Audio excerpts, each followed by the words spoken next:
Senhor, palavra cheia de amor, palavra que me conduz, palavra cheia de luz, palavra que me conduz, palavra cheia de luz.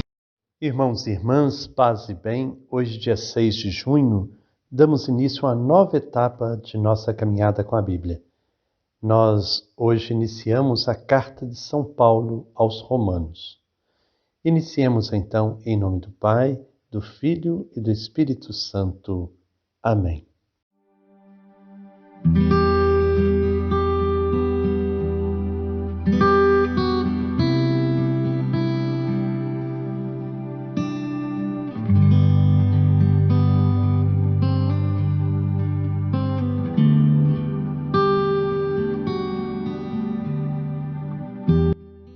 Senhor, seguindo os passos de Jesus Cristo, coloco-me a ouvir as palavras de Paulo apóstolo aos Romanos. Compreendo que o Evangelho é vossa força a nos salvar, a libertar-nos de nossos pecados. Desejo ardentemente fazer-me discípulo de seu Filho Jesus, anunciando o Evangelho e buscando construir um mundo novo de justiça e de paz. Que vós, Deus da consolação, nos conceda o amor e a misericórdia para termos os mesmos sentimentos de Jesus, vosso Filho, que convosco vive e reina na unidade do Espírito Santo. Amém.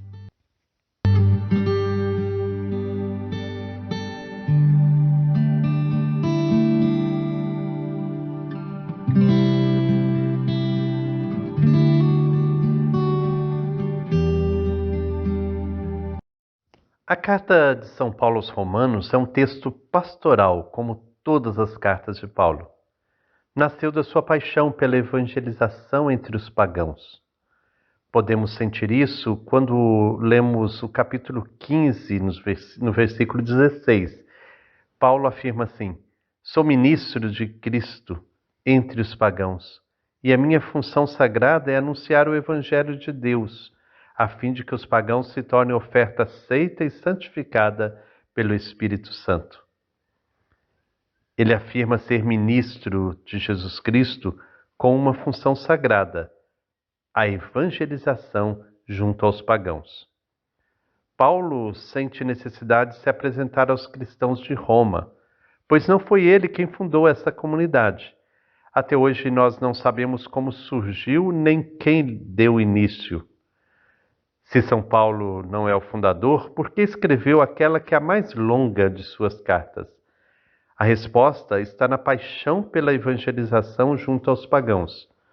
Fazendo uma síntese dos anos em que evangelizou o Oriente Médio, a Ásia e parte da Europa, constata que agora já não tem tanto campo de ação nessas regiões. Por quê? Porque ele faz questão de anunciar Cristo onde ainda não se ouviu falar dele. Portanto, Paulo planeja ir além, passando pela comunidade de Roma, porque há muitos anos tenho grande desejo de visitá-los, diz Paulo no capítulo 15. Quando eu for para a Espanha, espero vê-los por ocasião da minha passagem. Espero também receber a ajuda de vocês para ir até lá, depois de ter desfrutado um pouco da companhia de vocês. Este é o principal motivo que levou a escrever aos Romanos, a preocupação com a evangelização e também buscando ajuda para chegar até a Espanha. Paulo citou essa carta a Tércio e provavelmente quem a levou foi Febe, diaconisa da Cencreia. Iniciemos então nossa caminhada com São Paulo, ouvindo hoje o capítulo 1, versículos 1 a 17, onde Paulo apresenta o endereço, a saudação e uma ação de graças no início desta carta. Quem irá ler para nós será Jane Querido, de Betim, Minas Gerais. Ouçamos com atenção. Paulo servo de Jesus Cristo, chamado para ser apóstolo e escolhido para anunciar o Evangelho de Deus, que por Deus foi prometido através dos seus profetas nas Santas Escrituras. Esse Evangelho se refere ao filho dele, que como homem foi descendente de Davi e segundo o Espírito Santo foi constituído Filho de Deus com poder através da ressurreição dos mortos, Jesus Cristo nosso Senhor. Através de Jesus, recebemos a graça de ser apóstolo, a fim de conduzir todos os povos pagãos à obediência da fé para a glória do seu nome. Entre eles estão também vocês, chamados por Jesus Cristo. Escrevo a todos vocês que estão em Roma e que são amados por Deus e chamados à santidade.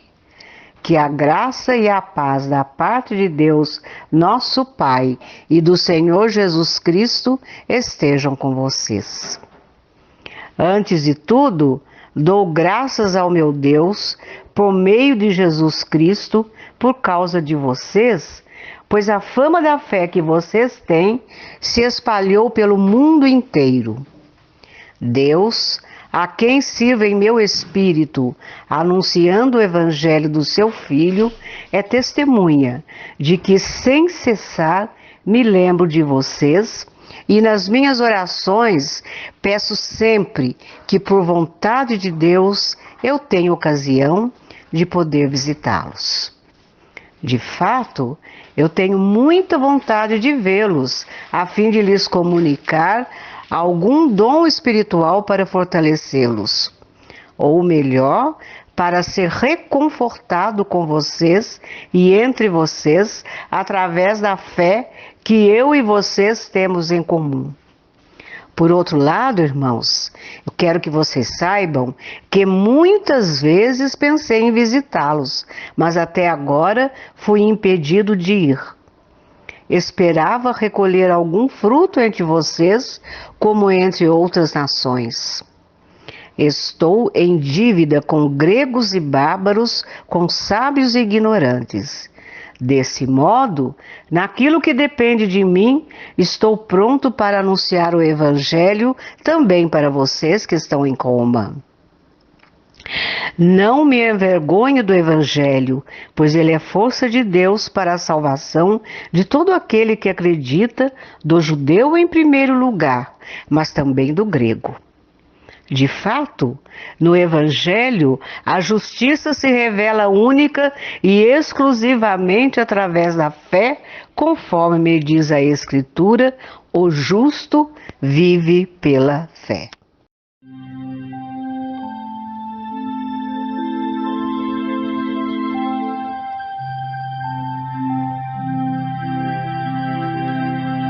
O justo vive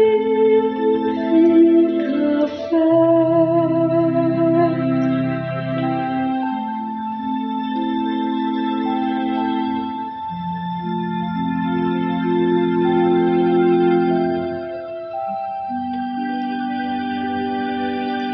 O justo vive pela fé.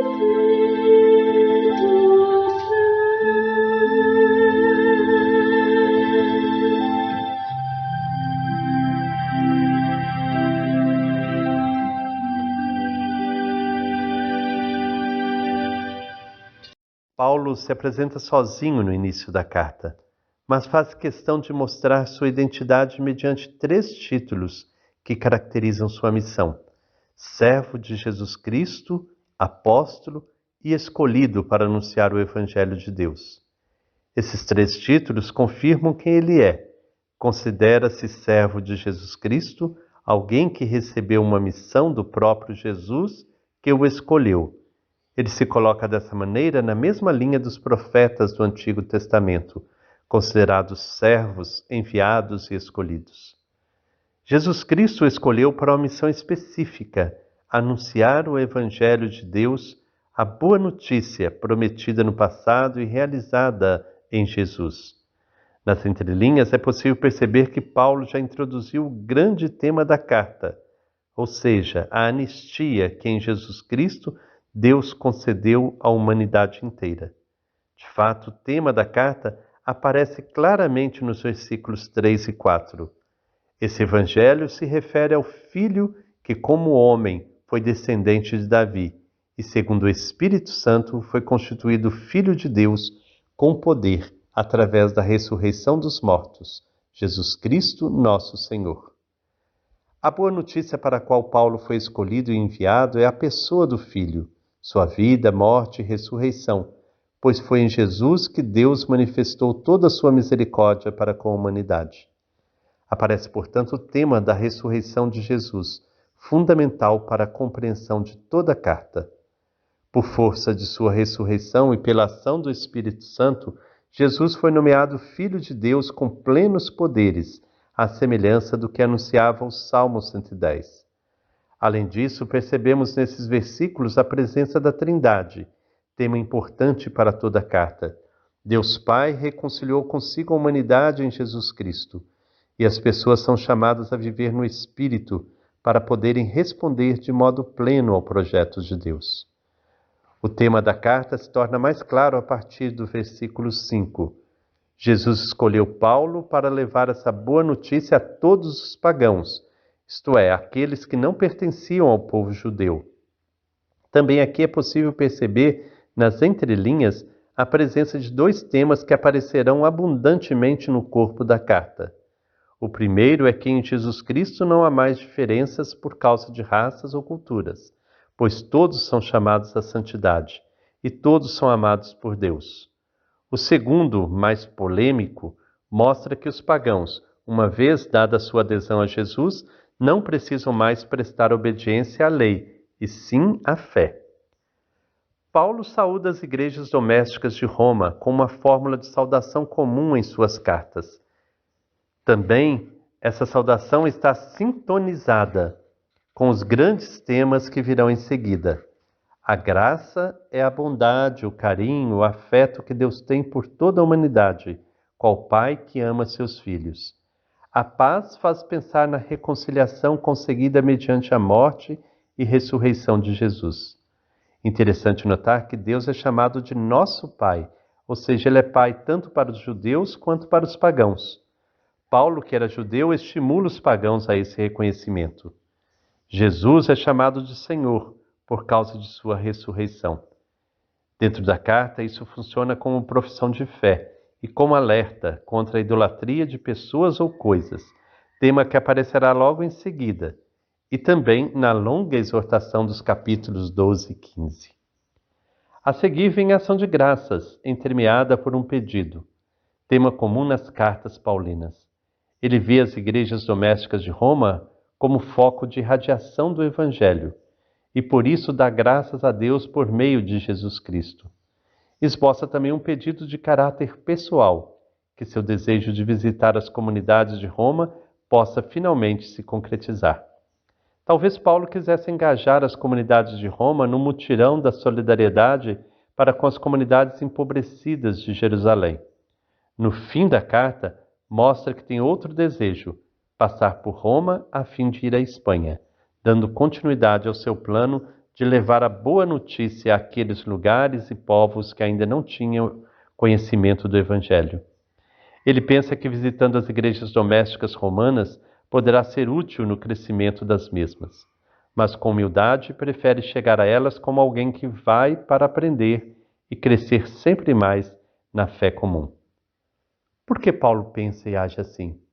Porque se considera devedor a todos, gregos e bárbaros, sábios e ignorantes, ou seja, crê que possa ser de ajuda para todos e espera se enriquecer com as experiências da fé que os outros têm.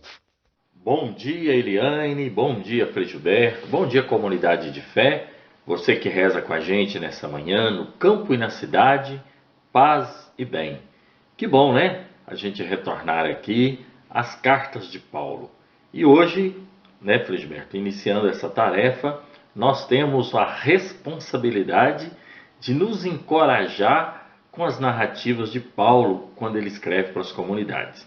Ao escrever para os romanos, não podendo visitá-los, estando preso, Paulo traz para a gente no versículo 16 uma parte assim que nos emociona muito e nos dá certeza do nosso trabalho na comunidade. Olha só o que Paulo está dizendo para a gente. Eu não tenho vergonha de anunciar o Evangelho. Que nós, liderança, sejamos assim também, né, Eliane?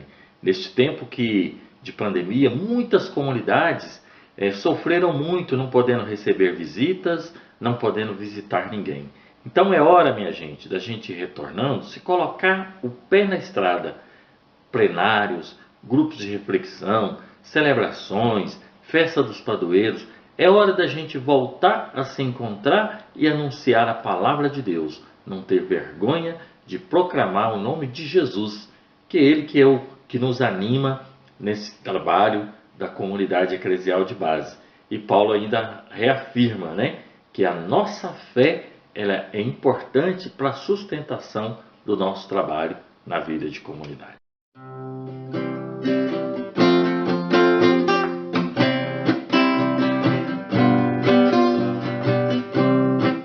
Comunidade eclesial de base é um novo modo de viver a fé, comprometida com a sociedade, mudando história para quem vier. Gente oprimida que acredita em Deus, que está presente em toda situação, e na certeza de vencer um dia, caminha em busca da libertação. Comunidade não é multidão, comunidade é grupo de cristãos, se organizando e trabalhando juntos, celebrando a fé no Deus da criação.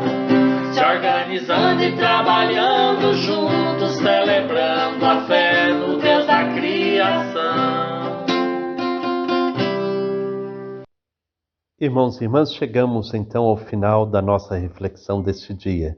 Que possamos, como Paulo, elevar a Deus um hino de louvor ao Senhor, porque Ele que tem o poder de fortalecer-nos no seguimento do Evangelho, nos concede o seu Espírito. Ao Deus eterno, todo-poderoso, o único sábio, por meio de Jesus Cristo, seja dada a glória pelos séculos dos séculos. Amém. Que o Senhor nos abençoe, em nome do Pai, do Filho e do Espírito Santo. Amém. Paz e bem.